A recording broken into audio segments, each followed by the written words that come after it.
Good evening, everyone. It's New Jersey Garden.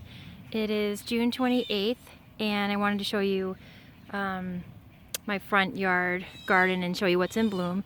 This is the catmint. It's nearing the end of the bloom. It got really large. I have several catmints in various spots in the garden, and it is just teeming with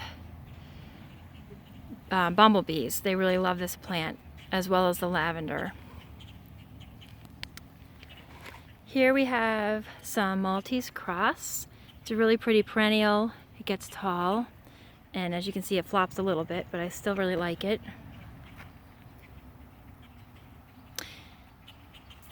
This is alyssum. I think it's called carpet of snow. It's the taller variety of alyssum that I have. I have like a lower growing purple variety, but this is the white variety. It grows really fast, and it does kind of make a big, it sprawls out a little bit, and it's really pretty. It matches a lot of other flowers. It just really blends well. Over here I have a little ageratum seedling.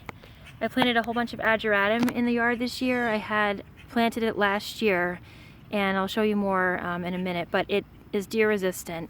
I've had deer recently nibbling on a lot of my lilies. This is some damage from the four-lined plant bug, but it should be improving. This is a dahlia plant. I actually bought a couple dahlia bulbs. I like dahlia because the deer do not touch dahlia, but as you can see, the plant bug started to attack it. This is blanket flower. It gets really big. In the background here is liatris, and it's just starting to open up. They actually start from the top and they work their way down. There's a lot of bees on this one too. Butterflies like liatris as well. So they start like little pink tufts on the top, and then they work their way down. This is a sunflower that is just from birds. I had sunflowers years ago, and I think some birds just may have dropped seeds here, or there may have just been lingering seeds in the yard from the past. I sprayed that one because I don't want the deer to get that. We really do have a big deer problem here. They just nibble on fresh growth, especially in the spring, and anything that's about to bloom, they will find it and eat it. So I just try to spray with deer repellent. Now this is yarrow. I have several varieties of yarrow, and I'll do more videos on the yarrow. It's such a pretty plant. It grows really fast, and there's so much variation in the yarrow. I have I believe this one was the grapefruit yarrow, but as you can see, it looks like there's grapefruit. It's like a pale pink, and then there's like the dark pink together. So this may be a result of a couple different plants in here, but it's a really ferny look. I've grown a few other varieties of yarrow in the past, and I do have to keep it under control. It just really grows really fast. It's drought tolerant and deer resistant. These are just zinnia seedlings. My daughter just dumped out some seeds on the ground. Normally I would not recommend planting your seeds that close together, but I'm going to have to spread these out a little bit better. These zinnias are the very tall variety. I think it's called State Fair, and they're really pretty. So I'll be spreading those out.